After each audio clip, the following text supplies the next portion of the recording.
예, 예, 예. 아이고, 그렇게 해야, 예, 처음부터 들어갑니다. 아, 저, 복음이라는 게 뭘까요? 제가 복음이라고 전했던 이게 1987년부터 전했으니까 거의 뭐 40년 가까이 설교를 했네요. 생각해도 굉장히 오랫동안 설교했고, 계속 성경을 계속 읽고 연구하고 묵상하면서 40년 동안을 지내왔네요. 우리 부모님이 네가 신학대학 들어가고 설교를 해야 된다고 교회도 안 다니시는 분들이 가정예배 드리자고 그러시더라고요. 그리고 엄마, 아버지, 동생들이 앞에 앉아 있고 나는 어디다 우리 집이 가난하니까 이런 테이블도 없이 밥상 놔두고 밥상 위에다 성경책 펴놓고 매일 설교를 했어요. 그게 지나고 나니까 하루, 이틀, 3일 이렇게 쌓이고 나서 그게 내 것이 되고 또 그 습관이 지금까지 이어지게 되는 거죠. 나는 우리 부모님에게 사랑을 못 받았다라고 생각했는데 제가 참 어리석은 거죠. 내가 기대했던 사랑은 내 용돈 많이 주고 언제나 격려해주고 칭찬해주는 수준으로만 생각을 했던 거야. 그렇게 사랑을 받아왔는데도 불구하고 그걸 나이 60이나 돼서 겨우 깨닫는 거예요. 우리 아버지가 그때 당시에 나름 그래도 조선대를 다니신 엘리트셨기 때문에 설교의 평을 얼마든지 할 수 있는 또 언론인이셨어요. 기자 생활을 하셨어요.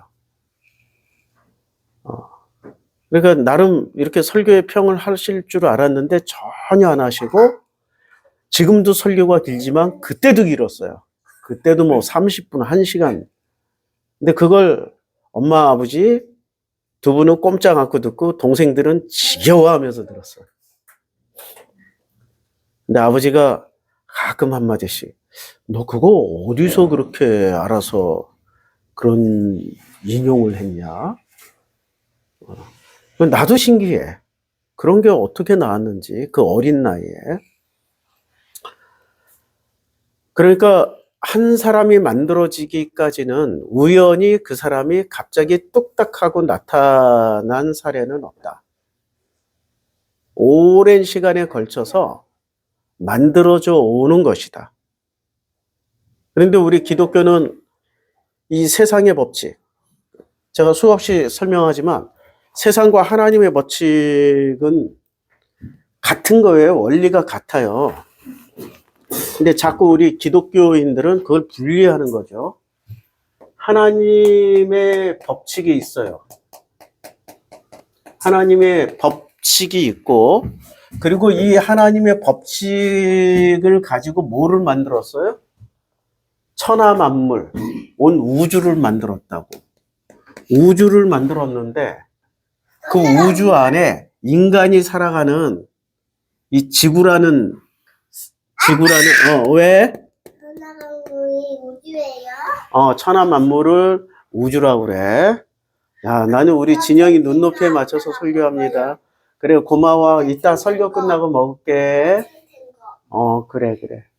고마워. 이따 설교 끝나고 먹을게. 안 돼. 내가 지금 여기서 이렇게 하고 있는 거는 이 예배도 소중하지만 누구도 소중해요? 진영이도 소중한 거예요. 고마워. 예배 때문에 진영이한테 그러지 마, 하지 마. 이러면은 얘는 어떻게 돼요? 상처를 받죠?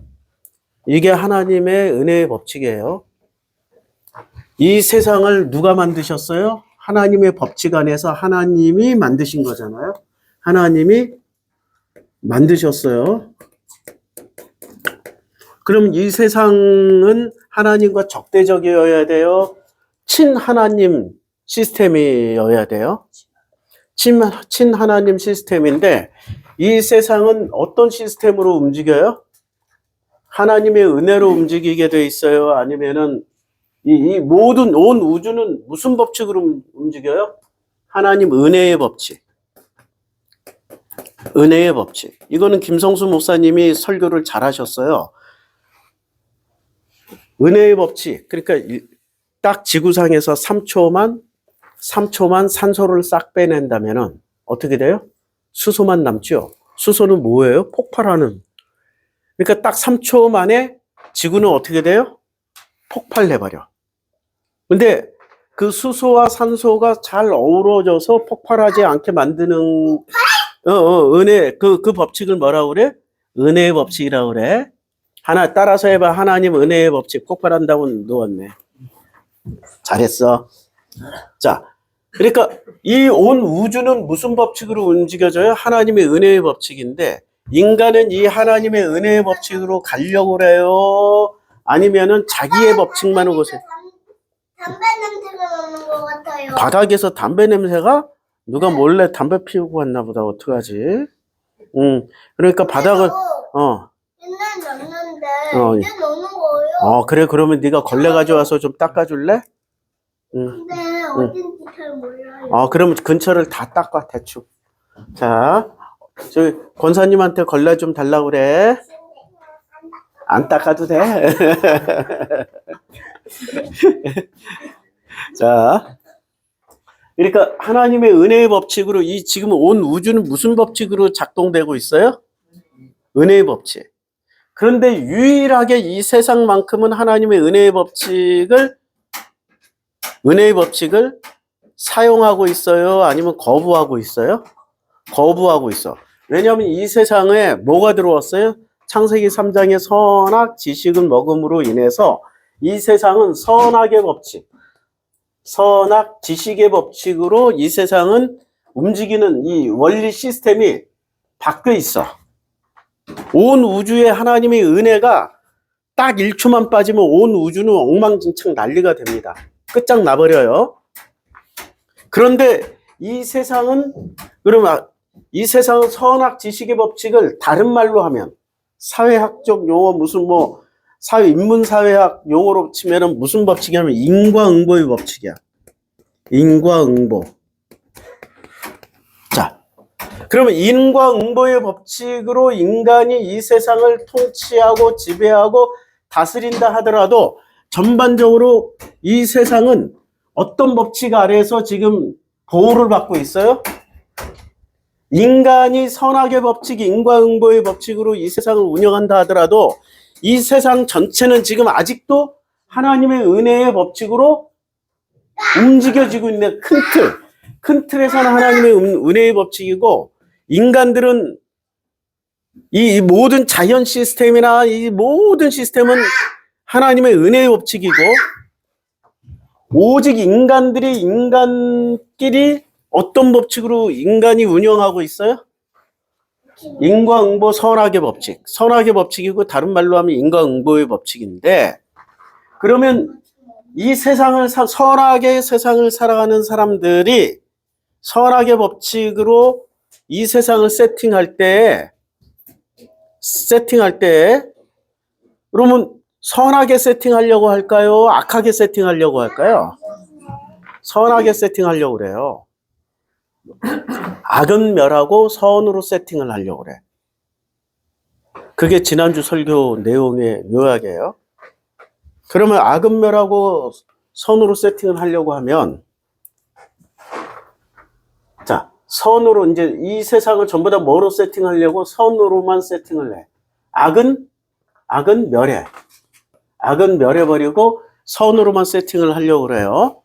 그러면 이 세상이 선하게 만들어지면 인간은 행복하고 기쁘고 소소한 데서 즐거움과 행복과 보람을 찾을까요? 아니면 더욱더 더 큰 선은 무한대예요. 악도 무한대지만 선도 무한대야. 나보다 더 선한 놈이 나와서 더 선한 것을 주장하면 그러면 걔가 선이 되고 덜 선한 나는 선이에요? 악이 돼요? 악이 되는 거지. 그러니까 절대선은 존재하지 않아. 근데 인간은 절대선을 절대선을 뭐라고 놔뒀어요? 하나님이라고 놔뒀어. 이걸 헤겔은 가이스트라고 그래. 절대정신. 가이스트.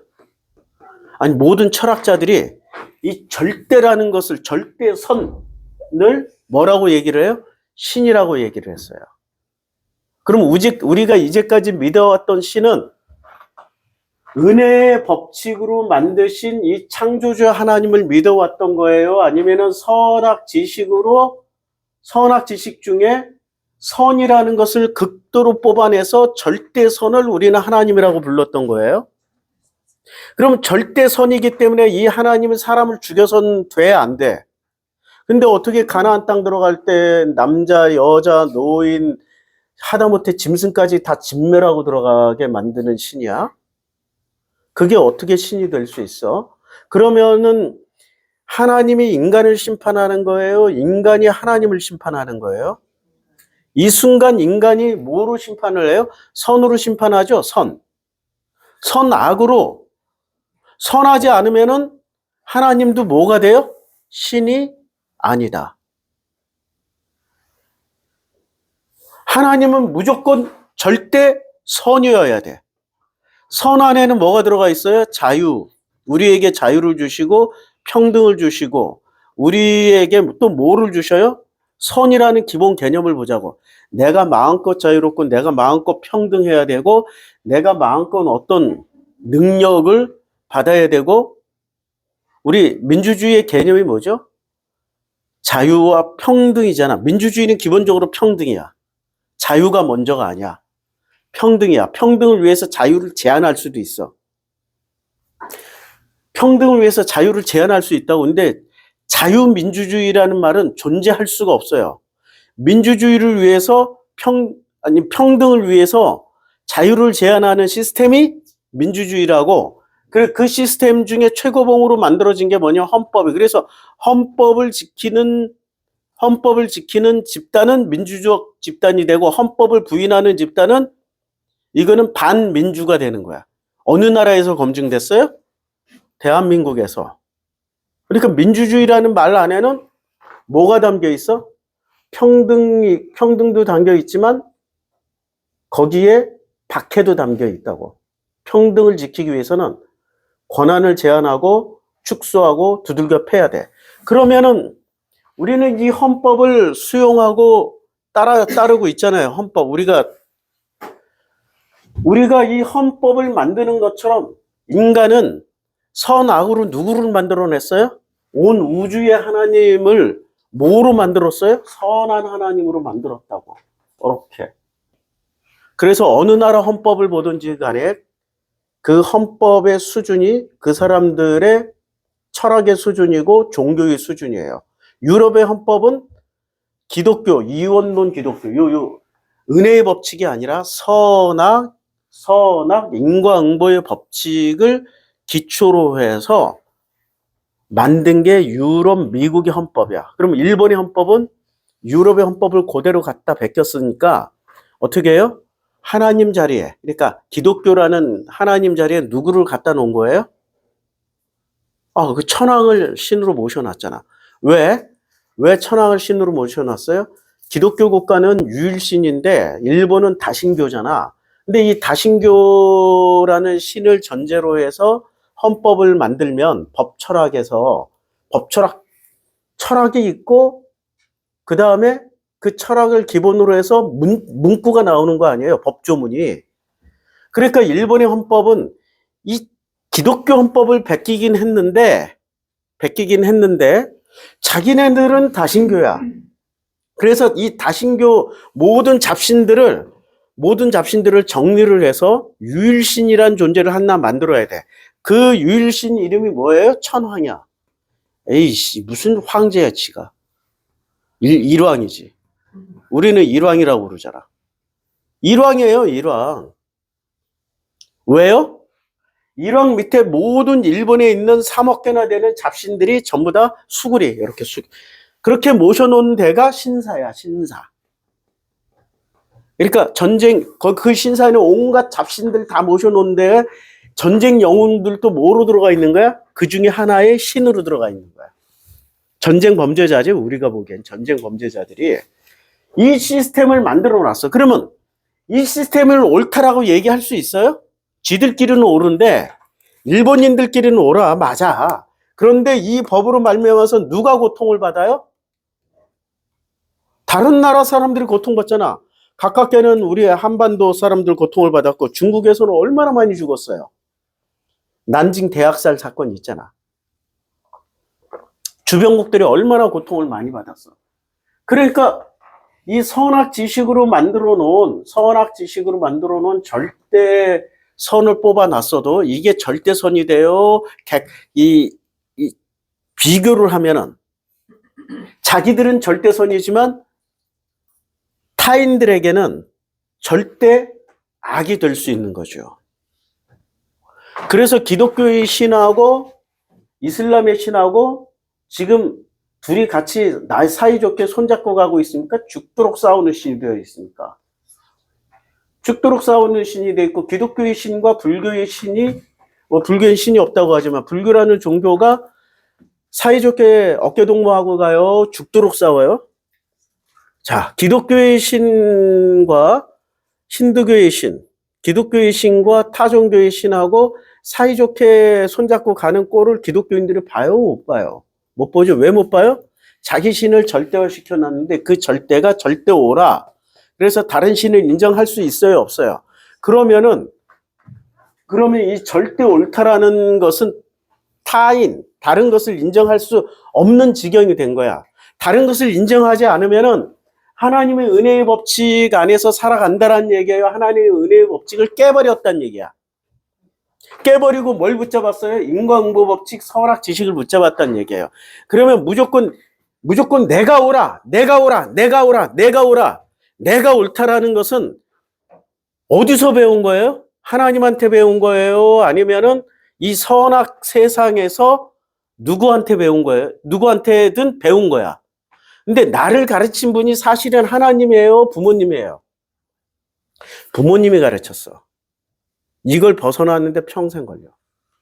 우리는 부모한테 다 잘 배웠다고 생각하지만 나도 나 같은 경우라도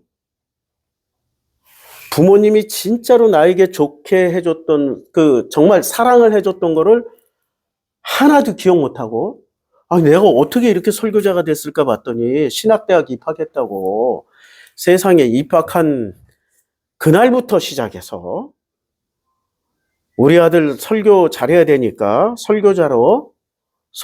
좋은 설교자 되라고 어떻게 해요? 온 가족이 희생을 했어. 1시간 동안 앉아 있었다니까. 나 같아도 내가 생각해도 20살 우리 아들이 지금 내 앞에 앉아서 무슨 하나님 가라사대 이러고 하고 있으면 내가 그거 1시간 어떻게 하는데 나도 내 설교 1시간 못 듣는다고. 나도 내 설교 1시간 못 듣는데 남의 설교 1시간 못 듣는데 야, 그걸 내가 사랑으로 여기지 않고 뭐를 사랑으로 나는 어떤 걸 사랑이라고 착각을 했어요? 나한테 용돈 많이 주고 나를 적극적으로 밀어주고 이런 수준으로 생각을 했어요. 부모님이 나에게 사랑을 그렇게 베풀어 줬는데도 불구하고 우리 집에 종이가 없었어요. 내 소원은 종이를 이렇게 쌓아놓고 도화지, 백지 쌓아놓고 하루 종일 그림만 그리는 거야.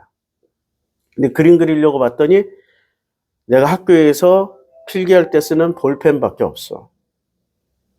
사비, 그림 미술연필 있잖아요, 사비.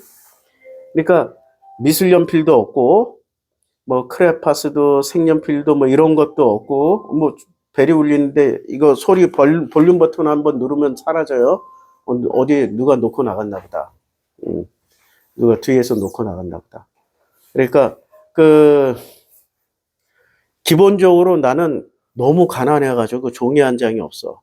그래서 어디다 그림을 그렸냐면 신문지나 이런 할 수 있는 거 뭔가 백지가 아니라 빡빡하게 차 있는. 너무 가난했어. 그림은 그리고 싶었고 땅바닥에다 그린다든지 근데 벽에다 그리면 또 낙서가 되니까 그건 할 수가 없었고. 이걸 아버지가 한참 유심히 보시더니 어느 날인가는 노란 고무판, 그때 당시에 어떻게 구하셨는지 몰라요. 노란 고무판, 요만한 노란 고무판. 고무판을 어디서 가져오셨어요. 고무판은 볼펜으로 쓰면 쓰여지고 지우면 지워져. 지울 때 엄청 힘줘서 좌우지간 지워줘. 맨날 고무판에 볼펜으로 그림 그리고 지우고 그림 그리고 지우고. 그걸 몇 년 동안 하면서 그걸 내가 사랑이라고 여겨본 적이 없어. 왜 나한테 종이를 안 사줘? 왜 나한테 이렇게 크레파스나 색연필이나 물감 안 사줘? 다른 애들은 저렇게 훌륭한 걸, 응?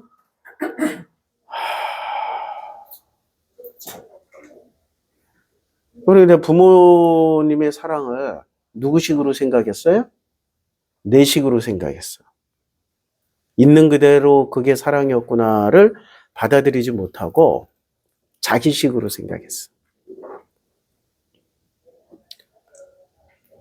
자기식으로 생각하다 보니까 아버지를 오해할 수밖에 없잖아요. 그러면 내가 생각하는 수준의 아버지는 좋은 아버지예요. 진짜 능력 없고 못돼 처먹은 아버지예요. 능력 없고 못돼 처먹은 아버지야.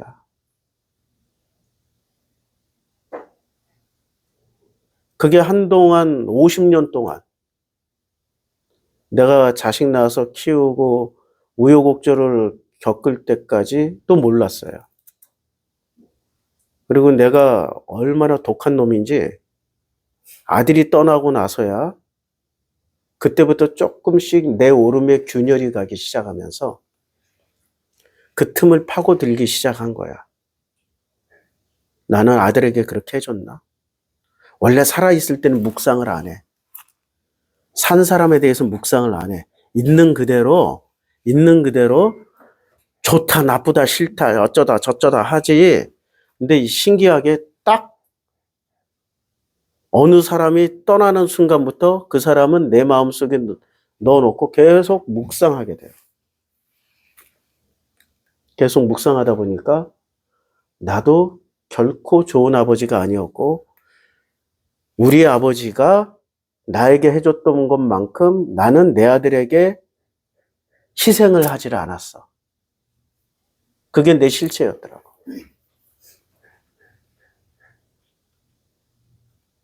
세상은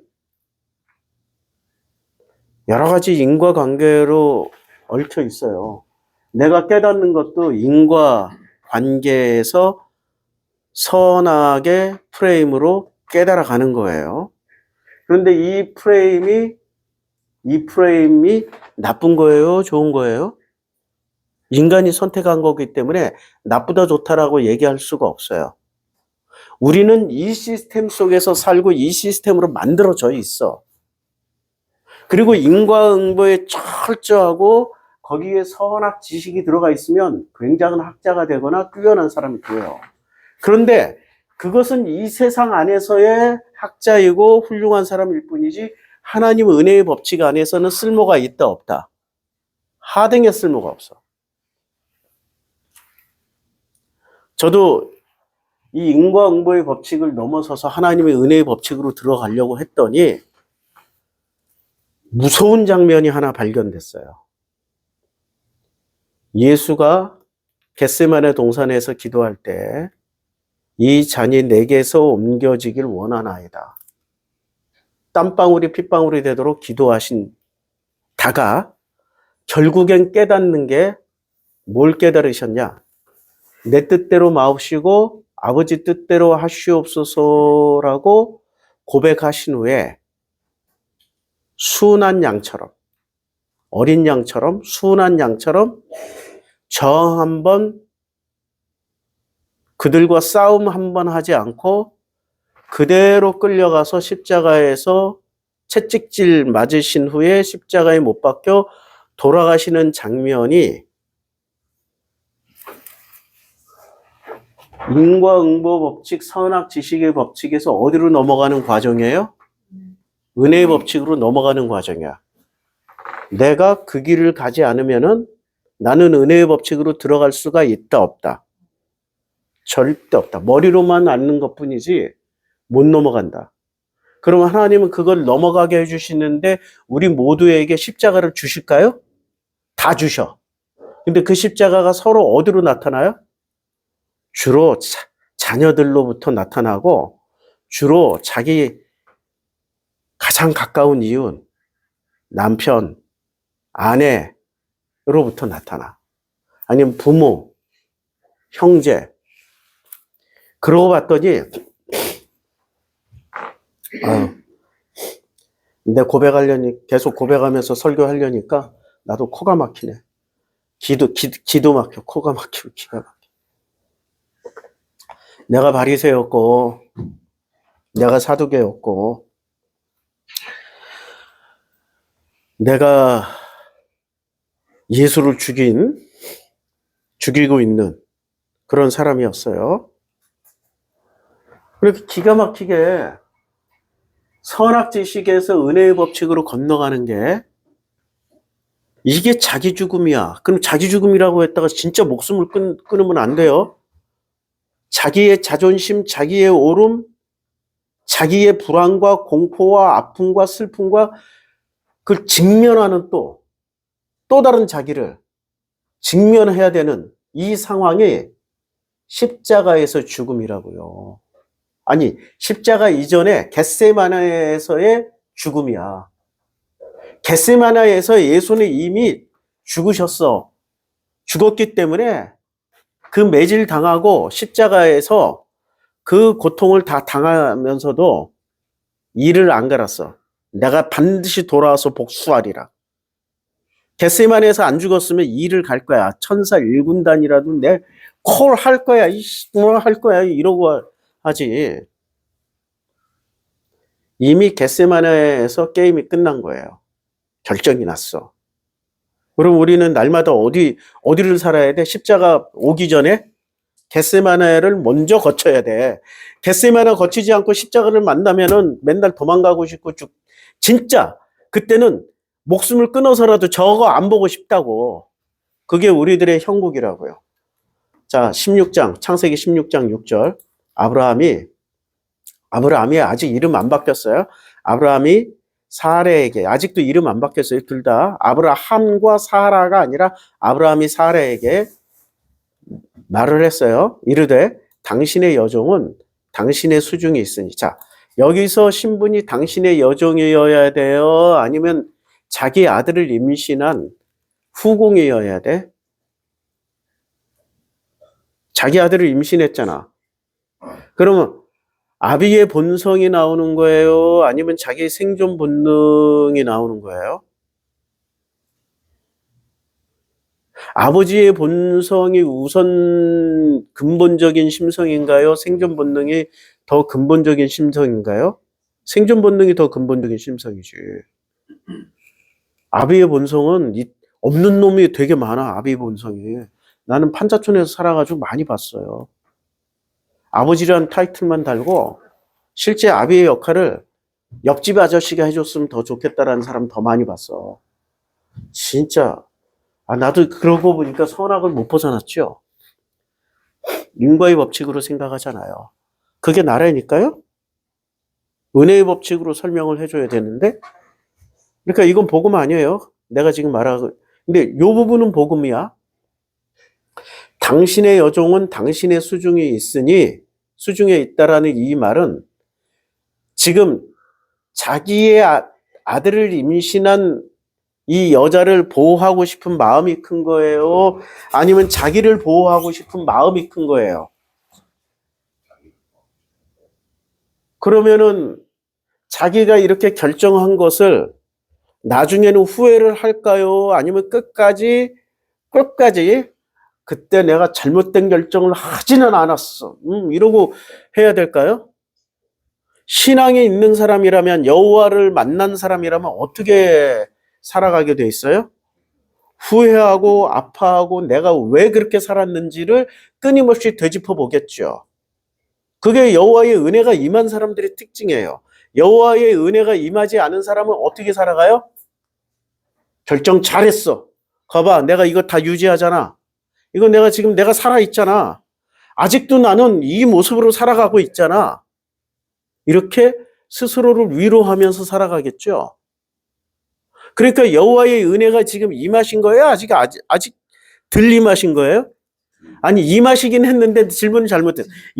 임하시긴 했는데, 아직도 예수의 겟세마네의 기도, 예수의 겟세마네의 장면을 거친 거예요? 안 거친 거예요?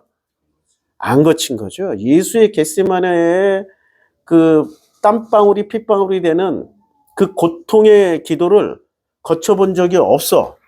당신의 여종은 당신의 수중에 있으니 어떻게 당신의 눈에 좋을 대로 그에게 행하라. 이거는 가장으로서의 책임감이에요? 아니면 자기 생존 본능이에요? 가장이라는 거는 교통정리를 해줘야지. 설득을 해야 될 거 아니야. 그리고 하갈도 불러서 야, 그렇게 하지 말라고 얘기를 해야 될 거 아니야. 이 자기의 책임감과 자기가 가지고 있는 그 포지션을 완전히 망각해버린 거예요. 가장이잖아. 아버지잖아.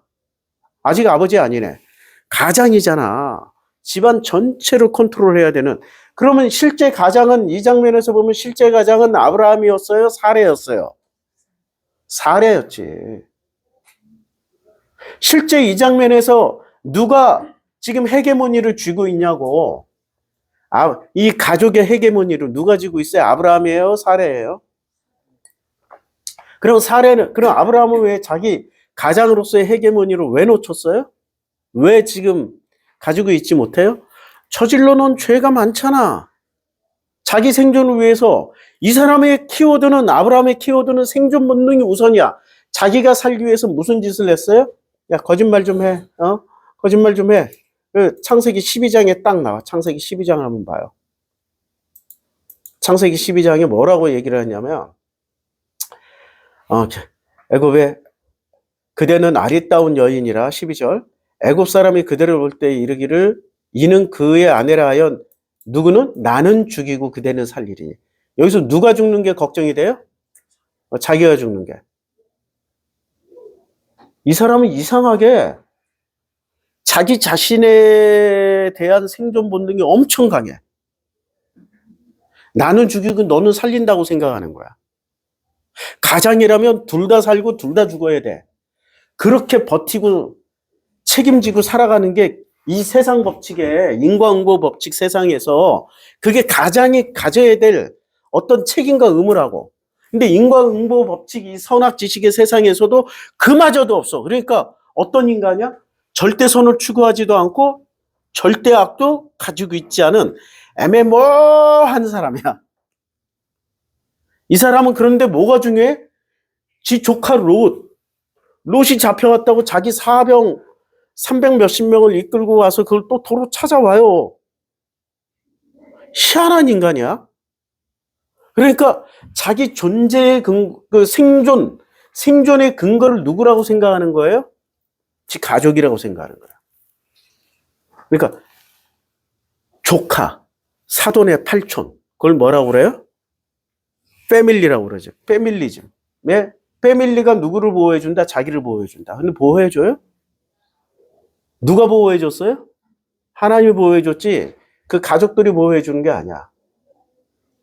야곱의 가족도 야곱이 보호해줬어요? 하나님의 은혜가 보호해줬어요? 야곱은 자기 가족을 보호하는 사람이 제일 먼저 죽을 자리에 누구부터 보내요? 레아부터 보내잖아.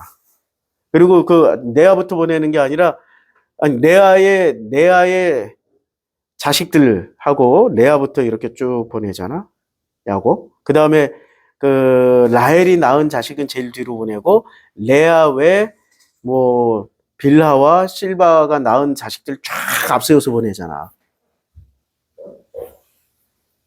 생존 법칙, 지금 희한하게 이 아브라함 패밀리들은, 아브라함 계열 사람들은 생존 법칙이 굉장히 강해요. 생존 법칙을 위해서 이렇게 1순위로 버려야 될 거, 2순위로 버려야 될 거, 3순위로 버려야 될 거, 마지막 보호해야 될 걸 언제나 마지막 보호해야 될 게 자기 자식들이야? 아니면 지 자신만 보호를 해? 이 가족이, 그러니까 가인의 가족에서 물려받은 게 있잖아요. 가인의 혈통에 끝자락에 라멕이 등장하시잖아요. 자기를 보호하기 위해서 어떻게 했어요? 어린 사람 소년을 죽였도다. 그것도 여럿을 죽였어요. 자기의 상처로 말미암아서 자기를 보호하기 위해서 남을 죽일 수 있는 사람이야. 그러니까 지금 아브라함이 창세기 4장에 속했던 사람이라고 생각하시면 돼요. 창세기 5장으로 아직 건너가지 못한 사람이에요. 나는 죽이고 그대는 살리. 원하건대 그대는 나의 누이라 하라. 그러면 내가 그대로 말미암아 안전하고 내 목숨이 그대로 말미암아 보존되리라. 아니 하나님 말씀 듣고 나갔다며. 그럼 하나님의 은혜, 하나님의 나를 살려주실 것이라는 믿음이 있었어요? 하나님의 믿음에 기반한 고백이에요? 이건 하나님의 믿음을 완전히 무시한 고백이에요? 완전히 무시한 고백이라고. 이거 생각 잘해야 돼. 근데 무슨 믿음의 조상이야? 이 사람은 믿음의 조상이 아니라 생존의 조상. 생존왕, 그냥. 생존왕. 그렇게 보면은 딱 맞아요. 근데 믿음의 조상이라고 벌써 전제하는 순간부터 아브라함을 우리는 제대로 볼 수 있을까요? 제대로 볼 수 없는 거죠. 오해를 하게 돼. 그리고 제대로 보는 사람을 뭐라고 생각해요? 믿음의 조상이라고 확 그 프레임을 가지고 있는 사람들이 내 설교를 들으면 이상해, 뭔가 이상해, 막 자꾸 그런 소리 하고, 뭔가 이제 안 맞는 것 같아. 2단 아니야, 3단 아니야, 사탄 같아. 뭐 이런 얘기 하고 다니시는 거지. 그 프레임을 누가 만들었냐고. 근데 믿음의 조상 아브라함의 프레임을 누가 만들었냐고. 누가 만들었냐고. 그걸 한번 찾아보시라고. 하나님 만들었어요? 예수가 만들었어요? 누가 만들었어요? 교주님들이 만드셨다고. 교주님들이. 당신들은 하나님을 믿는 것도 아니고 예수를 믿는 것도 아니고 당신들의 교리를 만드신 교주님. 교리를 만드시고 그 교단의 우두머리가 돼 있으면 교주님이시잖아. 교주님이 만드셨다는 것을 인정하기가 싫은 거죠. 자, 그러니까 똑같은 패턴, 12장에서 했던 똑같은 패턴이 여기서 나오는 거예요. 여종은 당신 수중에 있으니, 첫 번째, 당신 수중에 있다. 두 번째, 당신의 눈에 좋을 대로 그에게 행하라. 당신 눈에 좋을 대로 그에게 행하라. 하매 어떻게 했어요? 사레가 자기 본성이 드러난 자리가 나와. 사레가 하갈을 학대하였더니 본성이 드러나. 이렇게 사레의 본성은 자유롭고 우아하고 아름답고 멋지고 훌륭하시고 거듭나신 믿음의 조상 어머니예요. 다시는 만나고 싶지 않은 무서운, 이거는 무슨 학대 수준이 얼마나 고통스러웠으면 하갈이 사레 앞에서 도망을 했어요? 만약에 하갈이 자기 뱃속에 아이가 없으면은 이 하갈은 어떤 존재예요? 그 학대를 다 견뎌낼까? 그냥 또 도망가 버릴까? 자기 뱃속에 애가 없으면. 견뎌낼 수 있는 여자예요. 어려서부터 그런 훈련을 받아왔다고. 궁중교육을 받았잖아. 아니, 바로와 그의 떨거지들이 얼마나 성품이 좋겠어요. 기득권이라는 것은 가졌어. 남에게 굽신거리거나 눈치 볼 필요가 없는 존재들이야. 그러면 그 목사들에게 기득권을 주면 어떻게 돼요? 본성이 드러나잖아. 저는 그 박영선 목사 존경해서 설교 많이 들었어요. 근데 믿을 만한 측근들에게서 나온 그 말씀은 그 아들을 못 이기는 거야. 교회라는 조직은 이렇게 되어 있어요. 교회는 당회장이 있고 부목사가 있고 수석 부목사가 있고 부목사들이 있고 전도사들이 있고 뭐 이렇게 돼 있단 말이에요. 근데 그 아들이 전도사로 딱 들어오면서부터 모든 시스템이 붕괴되기 시작해. 당회장에게 함부로 못 가요. 전도사들은. 당회장에 가서 독대하면서 뭐 이러고 아버지 뭐 이런 거 해야 되는데 예산 줄 거야? 안 줄 거야? 예산 줄게 뭐. 이 아들 앞에서 뭐가 무너졌어요? 원칙, 시스템이 무너졌다고. 그 교회의 그 박영선 목사의 가장 큰 문제는 자기가 만든 시스템을 그 아들로 인해서 붕괴시킨 거예요. 돈을 얼마나 무슨 뭐 40억을 요구했다, 뭐 아들한테 세습했다 이런 게 문제가 아니라 스스로가 만든 시스템을 스스로가 붕괴시켰어요. 왜 붕괴시켰을까요? 자식을 위해서 붕괴시킨 거지. 그럼 이 모습이 박영선 목사의 모습이 누구 모습이에요? 아브라함 사라의 모습이에요. 하나님이 만들어 놓은 시스템이 있을 거 아니야. 하나님이 만들어 놓은 시스템의 첫 번째는 뭐예요? 모든 생명은 귀하다, 안 귀하다. 하나님이 생명을 만드시고 어떻게 했어요? 보시기에 좋았더라. 맞죠? 인위적으로 죽이는 것을 하나님이 좋아해요? 싫어해요? 가인과 아벨의 사건에서 땅이 내 아우의 피를 받았은즉 이제 땅으로 인하여 너는 저주를 받아 땅에서 유리방황하게 될 것이다. 그것을 가인은 내 죄벌이 지기가 너무 무겁습니다라고 얘기를 했단 말이야. 그리고 그 땅이 핏째 받았으니 그 땅에서 나오는 소산물을 먹어야 돼요. 먹지 말으라고 그래요. 그래서 여호와 증인은 수혈도 안 하잖아. 그걸 문자 그대로 받아가지고. 그 내용의 핵심은 뭐예요? 그 내용의 핵심은 수혈하지 말라는 거야. 피 흘리지 말라는 거야. 인위적으로. 그리고 가인이 아벨을 죽였을 때는 생존 본능 때문에 죽인 거예요. 자기의 욕망과 욕심과 탐심이 결합된 생존 본능. 생존 본능은 죄예요? 아니에요? 지난주 설교가 생존 본능은 죄가 아니야. 하나님이 주신 은혜의 법칙이라고. 이 지구상에서 지금 지구라는 이 세상에서 살아가려면 생존 본능이 있어야 살아가는 거 아니야. 생존 본능을 다 내려놓으면은 사자가 와서 잡아먹든 호랑이가 잡아먹든 이 정글 같은 이 인간관계 속에서 누군가가 와서 나를 파멸시킬 수도 있는데 그러면 그 생존 본능이 죄란 얘기예요? 아니면 내가 생존해낼 지금 내가 살아가야 될 필수 불가결한 요소란 얘기야. 그게 하나님이 주신 선물이라고 생존 본능을. 근데 이 생존 본능이 진심과 결합이 되는 순간 하나님의 은혜 안으로 들어가는 거고 생존 본능이 자기의 욕심과 탐심과 결합하는 순간부터는 뭐가 작동하는 거예요? 선악 지식 인과 응보의 법칙이 작동하는 거야. 이게 선악 지식이 자기가 생존하기 위해서 지금 마누라를 팔아먹었잖아. 자기가 생존하기 위해서 하갈을 또 버려버렸잖아. 하갈만 버렸어요? 누구까지 버렸어요? 자기 아들까지 임신한 이스마엘까지 버려버렸잖아. 그러면 이 생존 본능이 자기 생존을 위해서 거짓말을 했고 사례도 이렇게 잘 버려. 사례도 버리고 하갈도 버리고 하갈의 뱃속에 있는 아들도 버려. 야곱도 지 헤렙이 닮아가지고 레아도 버리고 지가 낳은 자식 11명을 버려버려. 앞장서 버려.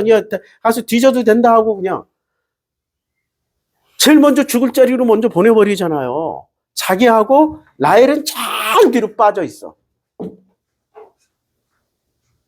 야, 얼마나 기가 막혀요? 근데 그걸 하나님은 심판하시고 판단하시고 정죄하셔요? 안 하시죠? 왜 안 해요? 생존 본능이니까. 이 생존 본능은 한마디로 말해서 뭐냐? 한마디로 말해서 중립지대야. 이게 중립지대. 지우고 할게요. 하나님 법칙 이제 지우고. 중립지대인데 이 생존 본능하고 뭐가 결합되느냐에 따라서 이게 하나님을 만난 사람이냐 아니면 하나님과 상관없는 사람이냐가 결정이 돼. 생존 본능이 진짜 자기의 생존을 위해서 두 가지 뭐가 결합이 되냐면 첫 번째 탐심, 욕심과 결합이 되면은 이것은 이 사람은 지금 누구의 하나님의 은혜의 법칙 아래에서 살아가는 거예요. 세상 법칙 중에서도 아주 비열한 인간. 세상 법칙도 이 세상 법칙이 무슨 법칙으로 움직인다고요? 세상 법칙이 선악 중에 주류는 그러니까 거의 90대 10의 비율로 선을 향해서 가요, 악을 향해서 가요? 포장지는 선이야, 포장지는. 근데 100% 내용물은 뭐예요? 왜? 상대적인 거니까. 선도 상대적이야. 내가 최선이야, 지금. 내가 오라. 근데 나보다 더 뛰어난 놈이 앞에 있어. 그러면 내가 선이 돼요, 내가 악이 돼요. 나보다 더 뛰어난 선과 비교하면 악이 된다니까. 이게 선의 딜레마야. 자, 그러면 이 세상 법칙, 이 생존 본능은 중립지대, 이건 죄도 아니고 무슨 심판받을 대상도 아니야.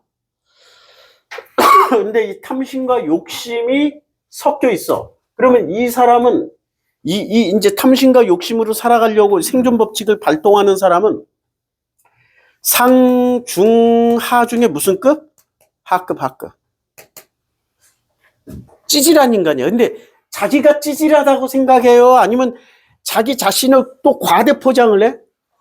과대 포장. 자, 선을 붙잡은 사람들은 포장을 하나 꺼내놓죠. 어떤 포장이요? 선으로 만든 신을 하나 꺼내놓죠. 그리고 온갖 포장지 다 씌우죠. 이걸 신이라고 믿고 있어요. 이걸 신이라고. 그리고 인류사의 모든 신은 어떤 신? 선한 인격체야. 신격체도 아니고 인간 기준으로 했기 때문에 선한 인격체야. 만약에 여기에 못된 인격체 하나 나오면 반드시 선을 버려. 근데 이런 의미에서는 그리스 로마의 신들은 굉장히 정직해. 신인데 하는 짓거리를 봐. 인간만도 못한 짓을 많이 해. 그러니까 그리스 로마 신화의 본질은 뭐냐? 신이 인간보다 뛰어나다, 못하다. 그러니까 이 신을 그대로 보여주는 게 그리스 로마 신화예요. 자, 다시 그러면 생존 본능과 뭐가 결합이 되냐면 생존 본능과 탐심과 욕심이 결합되는 게 아니라 진심이 결합이 돼. 그러면 이 진심은 내 진심이야, 하나님의 진심이어야 돼? 두 개가 있어. 내 진심이 결합이 돼. 그럼 내 진심은 생존 본능을 이겨먹을 수가 있어요? 이겨먹을 수가 없어요. 못 이겨. 우리가 죽음 앞에 서본 적이 없잖아.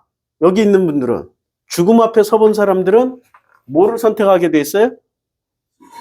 생존 본능. 살고 싶어 해. 그게 살아있는 생명체들의 의무라고. 하나님이 주신 본능이라고. 본능이야. 이건 내 의지로 선택할 수가 없어. 그냥 본능이라니까.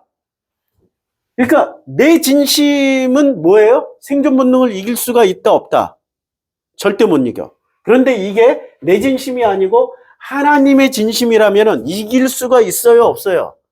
있는데 뭐로 이겨? 믿음으로 이기는 거야. 그걸 믿음이라고 그래. 믿음은 뭐예요? 내 생존 본능을 이겨먹는 진심이 있다는 거야. 그 진심을 가지고 있는 사람은 믿음이 있는 거야. 여기 그런 사람들로 가득하기를 소원합니다. 내 생존 본능이라는 이 본능을 하나님의 은혜에 맡겨버리면은 그 순간이 믿음이 되는 거고, 그 믿음을 보시고 하나님이 응답을 하실까요? 안 하실까요? 응답하셔요. 그런데 이게 이제 하나님의 진심이 아니라 내 진심에서 내 진심과 생존 본능이 결합이 된 믿음이 나왔어. 그 믿음은 하나님이 응답하시는 믿음이에요? 아니면 이 세상 신이 응답해주는 믿음이 되는 거예요? 그래서 이 땅에서 잘 먹고 잘 살고 뭐 하고 이런 거 계속 기도하잖아. 이루어져요? 안 이루어져요? 근데 이 세상 신이 실제로 존재해요? 안 해요? 존재한다고 예수가 얘기했잖아요. 어디서요? 40일을 줄이신 후에 세 번째 시험에서 이 마귀 사탄, 이 세상 임금이 뭐라 그래? 천하만국을 보여주면 나한테 절을 해. 그러면 이거 줄게 그랬잖아. 맞죠? 그러니까 존재하는 거예요? 존재하지 않는 거예요? 존재한다니까? 그것을 세상왕, 세상임금, 마귀, 사탄이라고 그래. 그러니까 사탄교는 누구를 숭배하는가? 세상왕. 그럼 기독교는 지금 뭐를 구해요?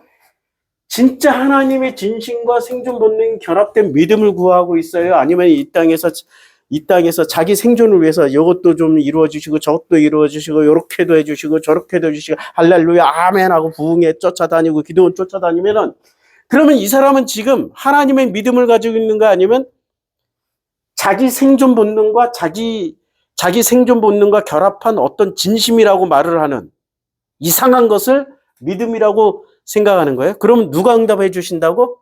하나님 응답해 줘? 세상신이 응답해 줘? 세상신의 응답을 받으면 받을수록 이 사람은 하나님의 복음으로 들어간다, 아니면 세상왕 마귀의 자녀가 된다. 자녀가 되는 거야. 이원론 아니에요. 지금 이거 이론론이에요. 왜냐하면 이원론으로 분석해놨던 기독교를 이론론으로 끌어오는 거야, 지금. 자, 여기까지 하고, 이제 또 다시 본문을 읽어봅시다. 본문을 읽어보면은, 이제 하나씩 보일 거야, 지금. 이 내용이 얼마나 어마무시한 내용을 얘기하는지. 하갈이 사례 앞에서 도망을 했어요. 그럼 하갈이 사례 앞에서 도망을 했다라는 거는, 야, 사례 그년이 얼마나 이 하갈을 학대를 했으면, 내가 그년 2년 하더라도 용서해 주세요. 나도 좀 승질이 있어가지고, 이런 못된 년을 보면은 욕 좀 해야 돼. 그래야 직성이 풀려. 진짜 사례 누님 정말, 우리 인간의 꼭 내 모습 같아. 기분 나쁘면 가면 반 죽여놓는다니까. 얼마나. 그러면 하갈은 자기 목숨의 위협을 받았기 때문에 도망가는 거예요? 자기 뱃속에 애를 살리기 위해서 도망간 거예요? 예. 아브라함에게 가서 얘기를 했을까요? 안 했을까요? 했지. 한 번만 했겠어요? 목숨 걸고 했겠죠. 살려주시라고, 제발 좀 살려주시라고. 처음에는 여보하고 얘기했다가 안 들으니까, 주인님하고 얘기했다가 안 들으니까 주여 주여 하면서 얘기했을 거 아니에요. 근데 아브라함도 독한 놈이지. 이 형님 진짜, 내가 그냥 눈앞에 있으면 우리 그냥 계급장 떼고, 이 새끼야 왜 그랬어? 나 진짜 너 뱃속에 있는 애가 하나님 주신 은혜라고 왜 생각을 안 해? 온갖 얘기를 다 했겠지. 이 형님한테. 하갈도 그렇게 했을 거 아니에요. 막 욕도 해보고, 나중에 안 되면 욕도 해보고, 저주도 해보고 다 했을 거 아니야. 그런데 도저히 견딜 수가 없으니까 하갈이 사라 앞에서 도망을 했어요. 근데 도망할 때는, 자기 살기 위해서 도망간 거예요? 자기 뱃속에 있는 아이를 살리기 위해서 도망간 거예요?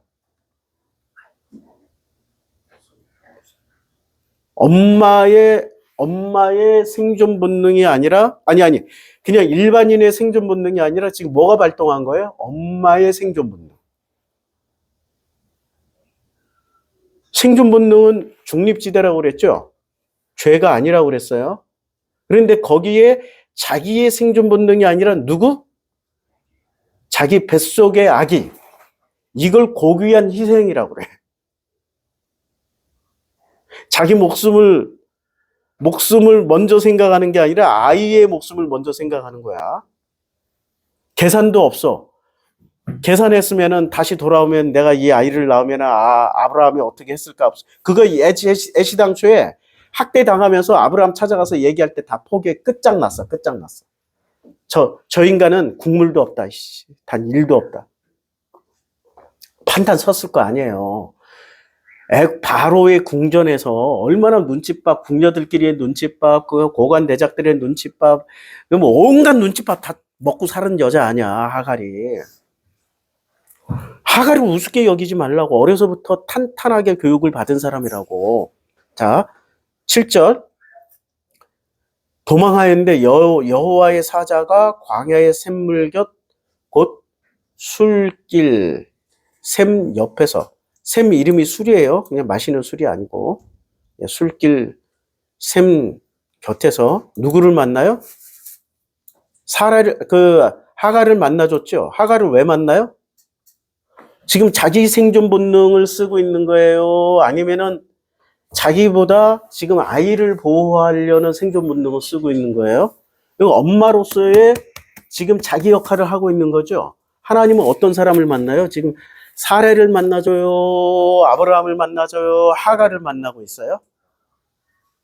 지금 이 사건이 있는 16장에서 지금 하나님은 아브라함과 동행하면서 말씀을 하셨겠죠.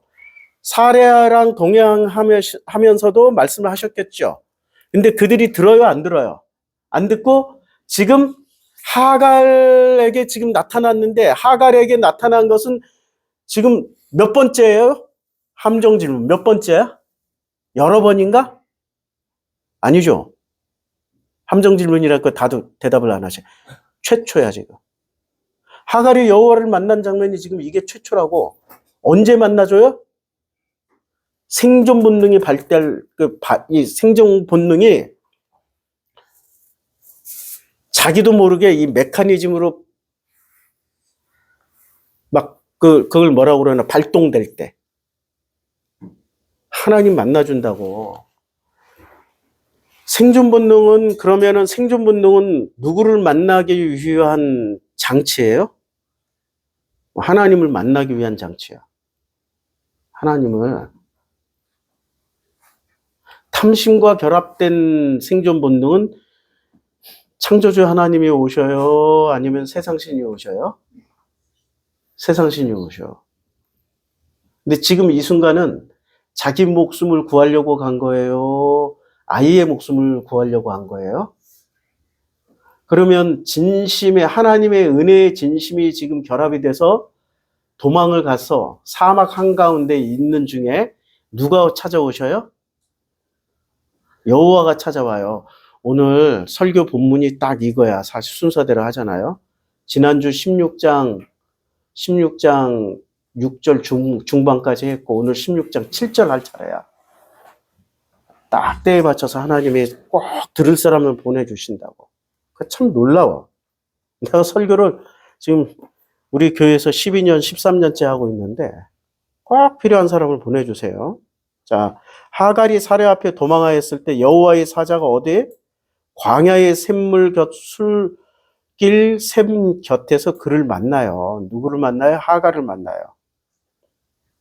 기가 막힌 거죠, 이건. 아브라함도 아니고 사레도 아니고 가장 절박한 생존 본능이 발동된, 그리고 자기보다도 더 절박한 이 생명을 위해서 생존 본능을 발동한 하갈을 만나는 거야. 하나님은 그러면 믿음 좋은 사람을 만나요? 진심의 사람을 만나요? 그 오해 없으세요? 오해 다 버리세요? 프레임 다 버리세요? 교리로 배운 거 다 버리세요? 하나님은 믿음 좋은 사람을 만나는 게 아니라 누구를 만나줘요? 진심이 나오는 사람. 진심으로 생존 본능을 꺼내는 사람. 근데 탐심과 욕심으로 생존 본능을 꺼내면은 하나님이 만나줘요? 세상 왕이 만나줘요? 만나는 신이 다르다니까? 우리는 그거 구분 못 해. 저게 세상 왕인, 세상 임금인지, 세상 신인지, 아니면 이분이 진짜 여호와인지를. 그래서 여호와와 엘로힘을 구분하고 여호와 엘로힘을 섞어서 여호와 엘로힘이라고 얘기해.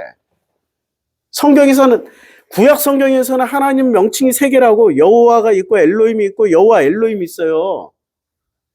그 기능이 같다 다르다. 각각 달라.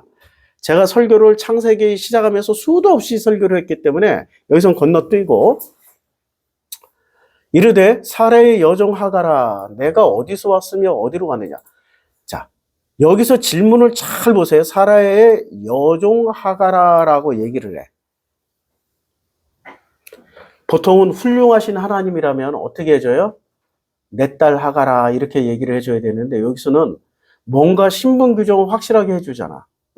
아브라함의 마누라 하갈아, 아브라함의 세컨드 하갈아 이렇게 얘기를 해줘요? 아니면 사레의 여종이라고 얘기를 해줘요?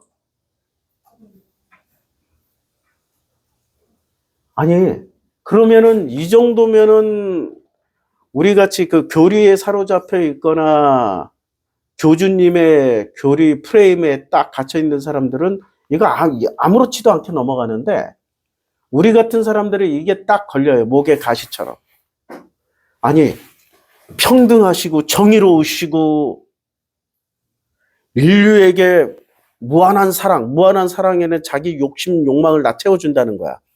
그 사랑을 가지신 하나님이 어떻게 사레의 여종 하갈아라고 얘기를 해? 하나님은 그러면 무슨 인종차별주의자고 계급주의자야? 비판이 나와야죠. 왜 아무도 비판을 안 해? 안 그래요? 사례의 여종 하가라라고 얘기했던 이 사례의 여종이라고 신부를 규정해 줬잖아. 그러면은 사례의 여종 하가라라고 얘기하는 거는 세상 법칙대로 한 거예요? 아니면 세상 법칙을 빌려서 당신의 큰 은혜를 얘기하려고 하는 거예요? 하나님도 세상 법칙을 지금 인정하고 있어요? 아니면 거부하고 있어요? 인정을 하는데 이 세상이 지금 온 세상이에요? 지금 아브라함 집안에서 일어나고 있는 세상이에요? 아브라함의 집안에서 일어나고 그 세상이야. 이해하시죠? 이게 또 다른 데로 넘어가면 변할까요? 안 변할까요? 변해요. 변한다고. 그리고 하나님을 한 가지 잣대로만 보면 안 돼. 큰 은혜의 법칙으로 보라고. 지금 이 더 큰 걸 얘기해 주려고 지금 하시는 거야. 더 큰 거. 사례의 여종 하가라. 이미 왜 하갈이 헛바람 들어가지고 사례한테 지랄을 했어요? 자기 신분을 망각해버린 거야. 애를 가지는 순간부터 어떻게 됐어요? 문제의 근원을 정확하게 가르쳐 준 거예요, 지금. 누구를, 이거는 하갈을 위해서예요? 사라를 위해서예요? 아브라함을 위해서요? 아니면 모두를 위해서예요? 모두를 위해서 지금 누구더러 희생하라고 하는 거야? 사례의 여종 하가라라고 얘기할 때는 누구를 희생시키려고 하는 거야? 아브라함의 사례예요? 하라예요? 아니, 하갈이에요. 하갈. 그러면 여기서 제일 뛰어난 인격과 인내심과 큰 그릇은 누구야? 아브라함이에요? 사례 누님이에요? 하갈 님이에요? 이분이 제일 훌륭하시기 때문에 사례의 여종 하가라 이렇게 얘기하는 거야. 그럼 제일 찌질한 인간은 누구야? 사례하고 아브라함이란 얘기지. 왜 자꾸 믿음의 조상이라고 축켜 세우고 존경을 해줘야 돼? 우리 여기 앉아있는 보다 인격이 더 훌륭한 것도 아니고. 아브라함 사례는 바닥이에요. 그러니까 성경에서 이렇게 콕 집어다가 주인공으로 등장시킨 인물들 중에는 훌륭하신 분이 있다, 없다? 없다, 거의 없다. 전부 누구와 같다? 나와 같다, 나와 같다. 다른 사람 말고 나와 같아. 딱 내 수준이야. 이렇게 생각하고 성경을 읽으셔야지. 내가 본받자, 믿자, 따르자 하고 성경을 읽으면은 누구만 만나요? 세상신만 만나. 세상신. 진짜 여호와 하나님, 여호와 엘로힘을 못 만난다고. 누구만 만난다고? 세상신만 만난다고. 사례 여종 하가라, 내가 어디서 왔으며. 이거 지금 이 질문, 내가 어디서 왔으며 어디로 가느냐. 자, 이 질문만 하나 딱 떼어놓고 보면 내가 어디서 왔으며 어디로 가느냐. 이거 굉장히 철학적인 질문이에요. 이거 지금 아브라함이나 사례는 이거 수용할 수 있을까요? 이 문장을? 하갈은 이 문장을 딱 듣자마자. 그러니까 이 철학적인 질문이라고. 이거는 머리가 돼야 돼. 철학적인 뇌 구조가 돼야 이 질문을 들었을 때 즉각적인 응답이 나와. 만약에 관념에 사로잡힌 사람에게 내가 어디서 왔으며 어디로 가느냐 그러면은 어떻게 대답해? 인생은 공수래. 공수거인이 빈손으로 왔다 빈손으로 떠나갑니다. 요런 진짜 대가리 굴리는 관념만 쳐나올 거야 그냥. 근데 그런 사람들 정말 빈수레가 요란한 것처럼 목사나 승려들 중에 빈수레들 많아요. 얼마나 말하는 거 들어보면 막 기가 막혀. 우리 또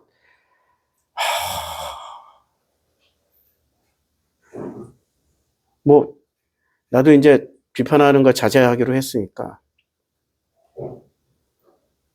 평신도인데 이렇게 글을 하나 올리잖아요. 목사들이 아멘 하고 지랄을 떨어요. 그럼 그 평신도도 공수래 공수건데 관념인데 그 관념에 목사들이 할렐루야 아멘하고 심지어는 그 종까지 되고 싶은 수준이 돼버린 거야. 말하는 걸 이렇게 쭉 읽어보면 관념의 극치인데.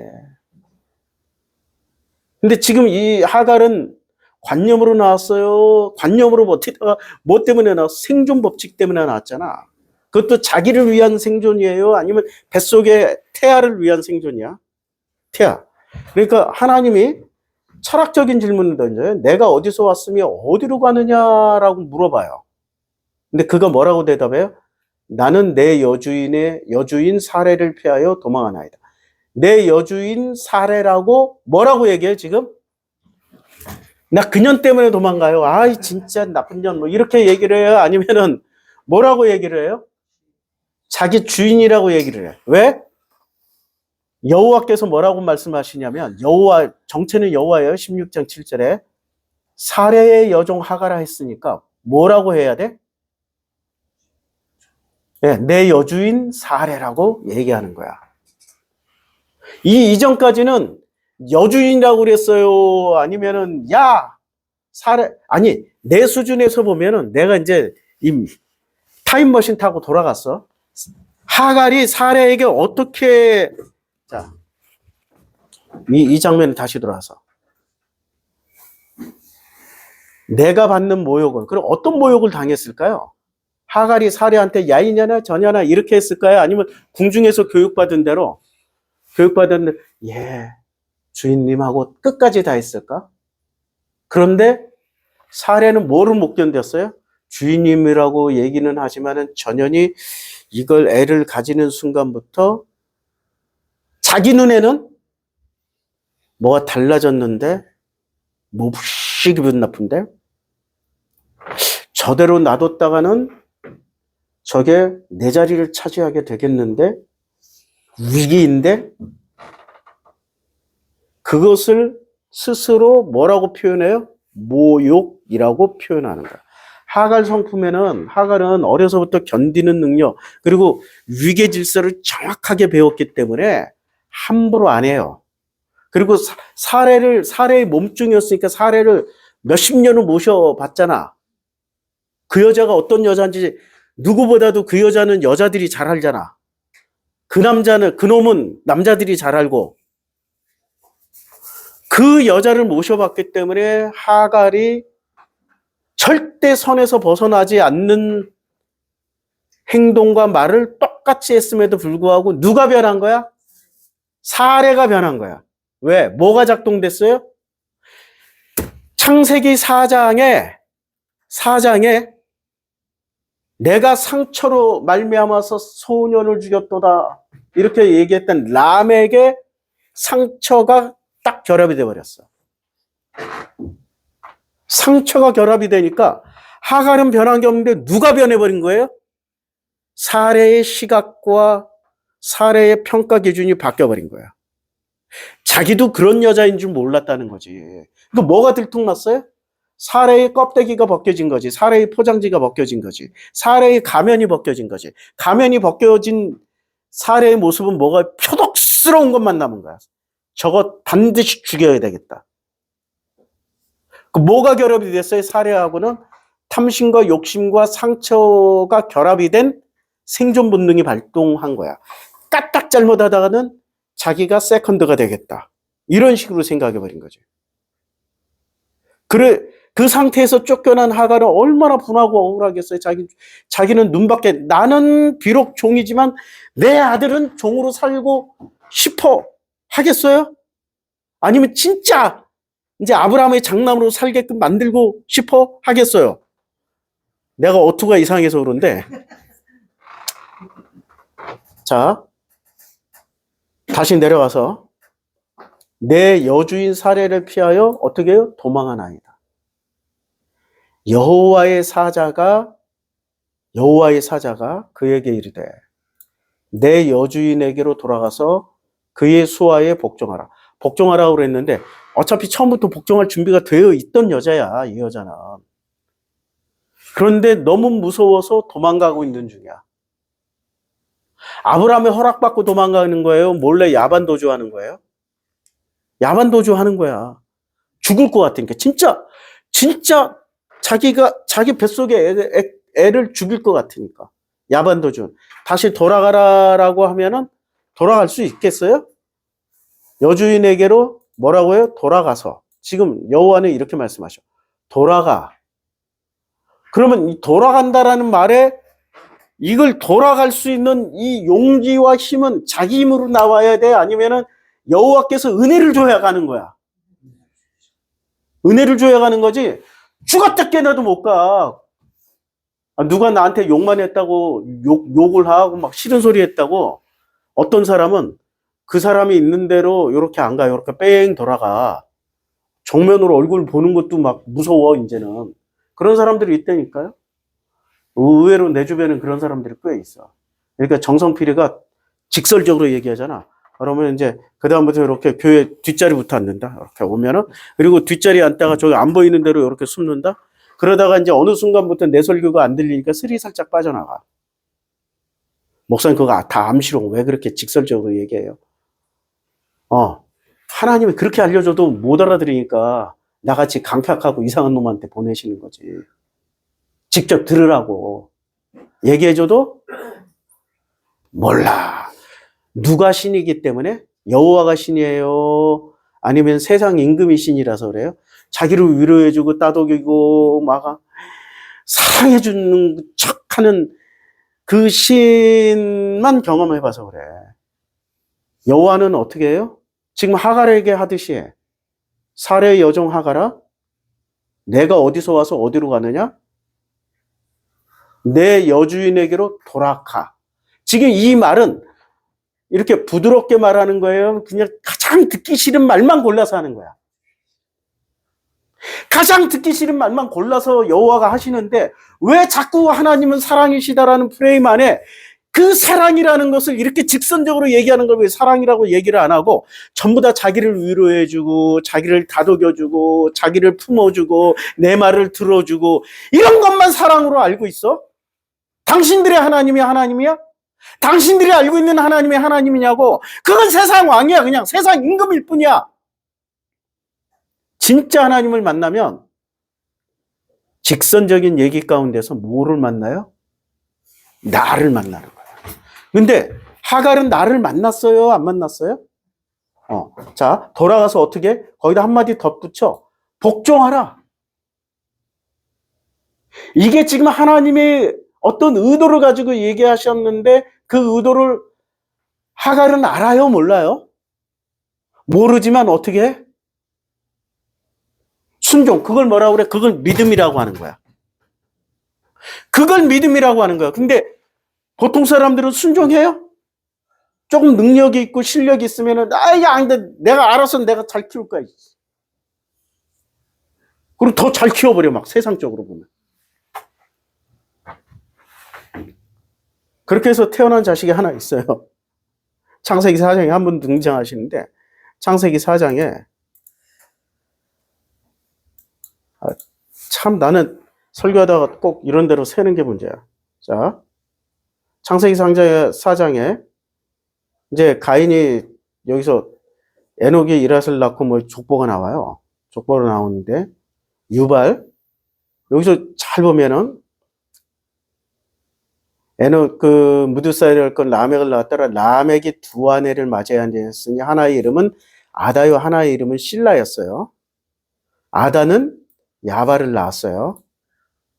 지금 하나 이름은 아다예요. 라멕의 아내. 하나 이름은 실라였어요. 근데 아다는 야발을 낳았고 유발을 낳았어. 그런데 실라는 두발가인을 낳았어. 신라는. 근데 상처와 결핍 있는 자손들이야, 지금. 왜냐면 라멕은 뭐라고 얘기를 했냐면, 라멕은 요 뒤에서 이렇게 고백해요. 아내들에게 이르되 아다와 신라여 내 목소리를 들어라. 남에게 아내들이여 내 말을 들어라. 나의 상처로 말미암아 내가 사람을 죽였고 나의 상함으로 말미암아 소년을 죽였어. 사람도 죽이고 소년도 죽였어. 그렇죠? 그러면 자, 여기서 아다의 아들 야발과 유발은 뭐가 됐어요? 조상이 되었고, 조상이 되었는데 신라의 아들 두발가인은 기구를 만드는 자요. 이렇게 나와요. 그리고 조상이 되었어요. 그냥 기구를 만드는 자가 되었어요. 아다의 자손들은 조상이 되었고, 신라는 살짝 열심히 두발가인 신라의 아들은 열심히 했는데 조상이 되었다 못 되었다. 여기도 지금 뭐가 존재해요? 뭔가 계급이 그레이드가 존재하지 레벨이 존재하지 레벨이. 자, 두발가인의 누이는 라마였더라. 두발가인의 여기서 누가 나와요? 마누라도 아니고 누나가 나와. 누이가 누나인지 여동생인지 여동생이에요? 누나예요? 누이는 뭐예요? 누나라고 그러죠? 나마였더라. 왜 나마 이름이 여기서 나왔지? 신기하죠? 나마가 여기서 나왔어요. 여자 이름이. 그러면 마태복음 족보에 보면은 마태복음의 족보로 정통성으로도 정통 족보로 놓고 보면 누구 이름이 나와요? 여자 이름 나오잖아. 그러니까 조상이 되는 게 정통이야. 조상 안 되고 그냥 만드는 자요라고 하는 게 정통이야. 요거 잘 생각하고, 자, 다시. 내 여주인에게 돌아가서 그 수하에 복종하라라고 얘기했죠. 그러면 이 상태에서 복종할 수 있겠어요? 없겠어요? 뭐 갈 수 있겠어요? 없겠어요? 죽었다 깨나도 못 가는 거지. 근데 지금 이 여자는 뭐 하러 가는 거야? 만약에 가면은 무엇을 각오하고 가야 돼? 자기 죽음은 받아들이겠는데 누구 죽음은 못 받아들인다고? 자기 태아, 자기 뱃속에 있는 아들의 죽음은 받아들일 수가 없지만 어떻게 해도 믿고 가는 거지. 누구를 믿고 가는 거야, 이때부터? 그렇지. 그러면 가장 신앙심을 지금 창세기 12장부터 시작했던 아브라함 사라의 이야기에 제일 먼저 믿음을 가져버리는 사람은 누구예요? 하갈이야, 하갈. 이런 아이러니가 어디 있어. 이런 아이러니가. 하갈이야. 10절. 여호와의 사자가 또 그에게 이르되 내가 내 씨를 크게 번성하여 그 수가 많아 셀 수 없게 하되. 요거는 이제 나중에 얘기하는 거죠. 뭐부터 얘기했어요? 이거부터 얘기했으면 벌써 뭐부터 믿어? 요 조건부터 믿고 가겠습니다 할 거 아니야. 근데 가겠다라고 결정하고 난 후에 뭐를 얘기를 해요? 세상 임금을 줄 수 있는 것을 얘기하잖아. 세상 탐심, 욕심. 이걸 지금 하갈은 이걸 원했던 거야? 원하지 않았던 거야? 처음에 미신했을 때부터 원했지. 근데 언제 다 내려줬어요? 학대당할 때. 얘라도 살려야 되겠다. 아브라함 밑에서 성장하면 어떻게 돼? 내 씨를 크게 번성하고 그 수가 그러니까 이걸 아브라함한테 여호와가 약속했어요, 안 했어요? 수없이 약속했잖아. 그러니까 이 소문은 이건 하갈도 이미 들어서 알고 있을 거 아니야. 아브라함과 사라에게. 그러니까 자기 자식이 이렇게 될 거라고 굳건하게 믿고 버텼는데 결국에는 생존 본능 때문에 도망을 갔잖아요. 도망을 간 그 자리에서 듣기 어려운, 정말 수용하기 어려운 사라의 여종 하갈아, 내가 어디서 와서 어디로 가고 있느냐?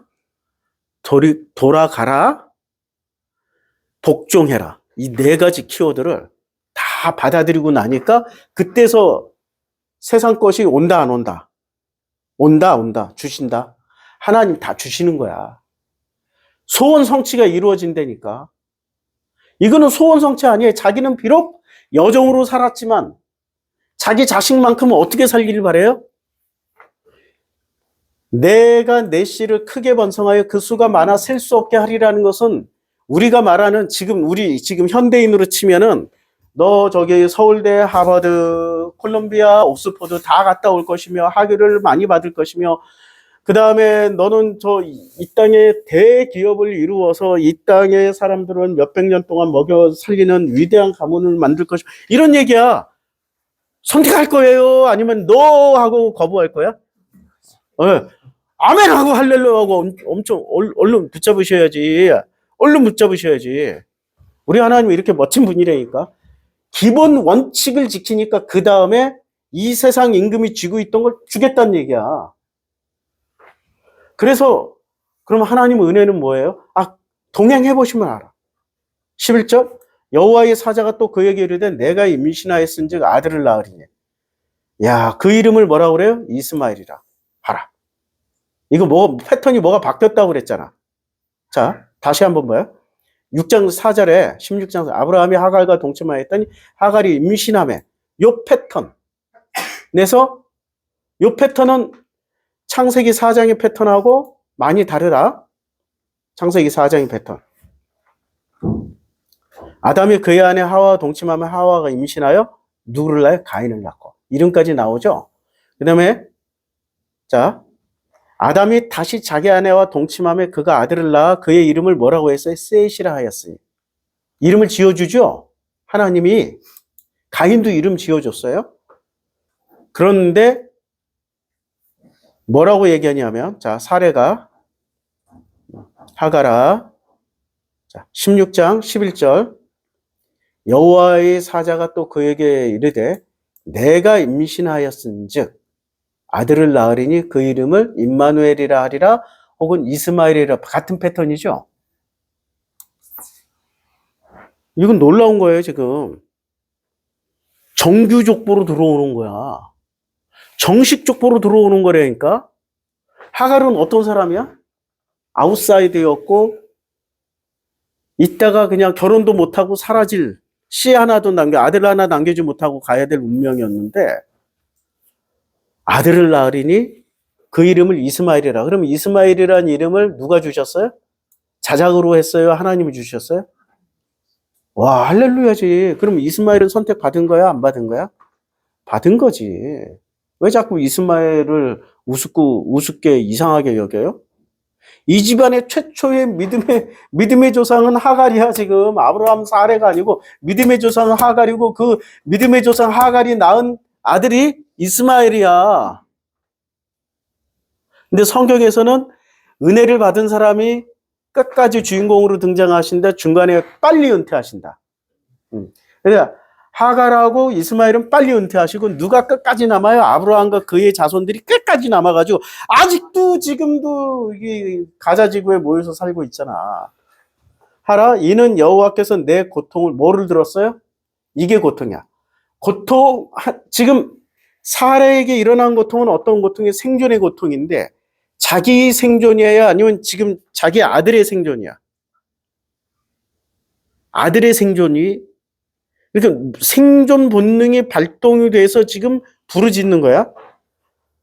이 장면이 또 나와요. 성경은 여러모로 설명을 해줘요. 그냥 한 가지로는 설명 안 해줘. 사람들이 못 알아들으니까. 출애굽기 2장에 보면 여러 해 후에 애굽 왕은 죽었고 이스라엘 자손은 고된 노동으로 말미암아 탄식하여 부르짖니. 이게 고된 노동이 어느 수준이었냐면 생존의 위협을 느꼈잖아. 아들 낳으면 다 죽여버리고 씨를 말리는 정책을 폈잖아요. 그 고된 노동으로 말미암아 부르짖는 소리가 하나님께 상달된지라. 하나님이 그들의 고통 소리를 들으시고 뭐를 들었어요? 하나님이 아브라함과 이삭과 야곱에게 세운 언약을 기억하셨어. 기억하신 거야. 몇 년 동안 잊어버렸어요? 기억 안 하셨어? 400년 동안. 신기하죠? 자, 여호와께서 내 고통을 들으셨습니다. 생존 본능으로 부르짖을 때 그 기도는 여호와께서 들으시고 있어요. 들으신다. 맞죠? 맞죠? 나도 지금 생존 본능이 계속 발동돼서 기도하고 있어요. 생존 본능이. 생각을 해봐요. 작년 한 해 동안 거의 상당 기간을 사례비 못 받았는데 생존 본능 발동 안 하겠어요? 나 혼자 생존하면 얼마든지 할 수 있는데 누구를 또 먹여 살려야 돼? 우리 진영이를 먹여 살려야 되잖아. 근데 내가 우리 성도님을 원망하겠어요? 누구를 원망하겠어요? 그냥 아버지께서 알아서 해주신다. 그리고 열심히 뭐를 했어? 먹고 살기 위해서? 주시겠잖아, 주식. 신기하게 생존 본능이 발동되게 돼 있어요. 인간은 생존 본능. 그럼 그 생존 본능이 좋다 나쁘다 영역이 아니라 무슨 영역? 중립지대. 뭐가 결합되느냐에 따라서 달라진다. 자, 고통을 들으셨습니다. 여기까지 하겠습니다. 하나님이 뭐라고요? 여호와께서 다 함께 읽어봅시다. 파란색 시작. 여호와께서 내 고통을 들으셨습니다. 여호와께서 내 고통을 들으셨습니다. 오늘 갑자기 이 말씀이 내게 위로가 되고 그렇구나 이러면은 오늘 은혜 받으신 겁니다. 은혜와 함께 동행하시는 겁니다. 기도하겠습니다. 여호와께서 내 고통을 들으셨습니다. 내 고통을 듣게 하시기를 간절히 소원합니다. 예수님의 이름으로 기도드렸습니다. 아멘. 자, 우리 창세기래. 찬송가 301장.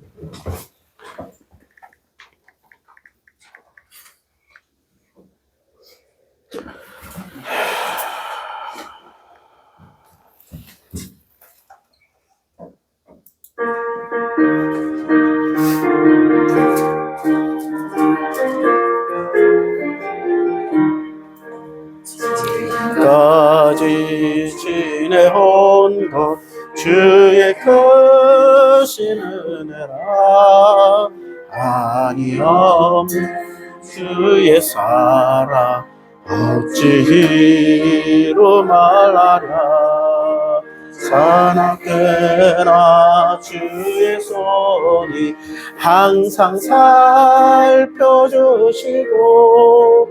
모든 일을 주 안에서 병통하게 하시네 몸도 맘도 연약하나 새 힘받아 살았네 물 붓듯이 부으시는 주의 은혜 족하다 사랑 없는 거리에나 험한 산길 헤맬 때 주의 손을 굳게 잡고 찬송하며 가리라 주님 다시 배불러니 날로 다가와 무거운 짐 주께 맡겨 벗을 날도 멀잖네 나를 위해 예비하신 고향 집에 돌아가 아버지의 품 안에서 영원토록 살리라. 봉헌기도 및 축도로 예배 마치겠습니다.